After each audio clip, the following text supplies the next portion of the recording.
విజయవాడలో 11వ అంతర్జాతీయ యోగా దినోత్సవం జరిగింది. ఇందిరాగాంధీ స్టేడియంలో అధికారులతో పాటు స్థానికులు యోగాంధ్రలో పాల్గొన్నారు. మరోవైపు రాష్ట్ర వ్యాప్తంగా యోగా డేకు భారీగా స్పందన వచ్చింది. రాష్ట్రంలోని అన్ని ప్రాంతాల్లోనూ యోగా డే నిర్వహించారు. ఇక విజయవాడలో యోగా డే సెలబ్రేషన్స్కి సంబంధించి మరిన్ని డీటెయిల్స్ మా ప్రతినిధి శ్రీనివాస్ అందిస్తారు. శ్రీనివాస్. Thank you Chandu. 11వ అంతర్జాతీయ యోగాంధ్ర కార్యక్రమం రాష్ట్ర వ్యాప్తంగా విజయవంతంగా కొనసాగింది.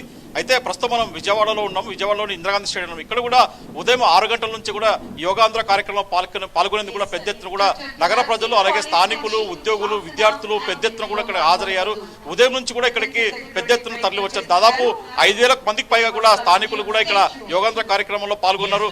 ఉదయం నుంచి కూడా పెద్ద ఎత్తున కూడా అక్కడ ప్రభుత్వ ఇక్కడ అధికారులు కూడా జిల్లా కలెక్టర్ ఆధ్వర్యంలో కూడా పెద్ద ఎత్తున కూడా అన్ని ఏర్పాట్లు చేశారు. ఇక్కడికి వచ్చిన యోగాంధ్ర కార్యక్రమానికి ప్రత్యేకంగా ఎల్ఈడి స్క్రీన్లు ఏర్పాటు చేసి భారీగా కూడా అన్ని ఏర్పాట్లు చేశారు. అలాగే ప్రధానంగా చూసుకున్నప్పటికీ ఇక్కడికి వచ్చిన దాదాపు జిల్లా కలెక్టర్ లక్ష్మీషా ఆధ్వర్యంలో అలాగే సిపి రాజశేఖర్ బాబు ఆధ్వర్యంలో కూడా ఇతర ఉద్యోగులంతా కూడా పెద్ద ఎత్తున కూడా యోగాంధ్ర కార్యక్రమానికి పెద్ద ఎత్తున ఏర్పాటు చేశారు. ఇక్కడికి వచ్చిన ప్రతి ఒక్కరు కూడా వాళ్ళకి మ్యాట్లు కావచ్చు, మంచినీటి సౌకర్యం కావచ్చు, రాగి జావా ఇలాంటి సౌకర్యాలతో కూడా ఇక్కడ ఉదయం నుంచి కూడా యోగాంధ్ర కృష్ణమ్మ ఒడిలో యోగాంధ్ర కార్యక్రమం ఘనంగా జరిగిందని చెప్పుకోవచ్చు. పొద్దు నుంచి కూడా పెద్ద ఎత్తున కూడా ఉత్సాహంగా ఇక్కడికి ఇందిరాగాంధీ స్టేడియం కూడా విజయవాడ నగరవాసులు కూడా పెద్ద ఎత్తున తరలి వచ్చారు. చిన్నపిల్లల నుంచి వృద్ధులు అలాగే విద్యార్థులు ఉద్యోగులు పెద్ద ఎత్తున కూడా యోగాంధ్ర కార్యక్రమానికి తరలి వచ్చారు. ఇక్కడ మరి ఇప్పటికే కొద్దిసేపు క్రితమే ఈ యోగాంధ్ర కార్యక్రమం ముగిసింది. అక్కడ విశాఖ వేదికగా జరుగుతున్న ఏదైతే యోగాంధ్ర కార్యక్రమం ఉందో అదే ఇక్కడ పెద్ద ఎత్తున తెరలు ఏర్పాటు చేస్తారు. ఆ తెరలు చూసి కూడా ఇక్కడ అందరూ కూడా వచ్చిన స్థానిక ప్రజలందరూ కూడా యోగా చేశారు. దాదాపు గంట సేపు పైగా ఈ కార్యక్రమం జరిగింది. మొత్తం చూసుకున్న మటుకు విజయవాడలో జరిగిన కృష్ణమ్మ ఒడిలో జరిగిన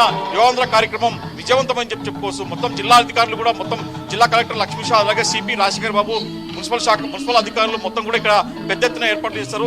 విజయవాడలో జరిగిన ఈ యోగాంధ్ర కార్యక్రమానికి దాదాపు 5,000 పైగా కూడా జనాలు వచ్చారు. అయితే ఇక్కడ చిన్న ఈ ఇందిరాగాంధీ స్టేడియంలో ఒక చిన్న అపశృతి కూడా జరిగిందని చెప్పుకోవచ్చు.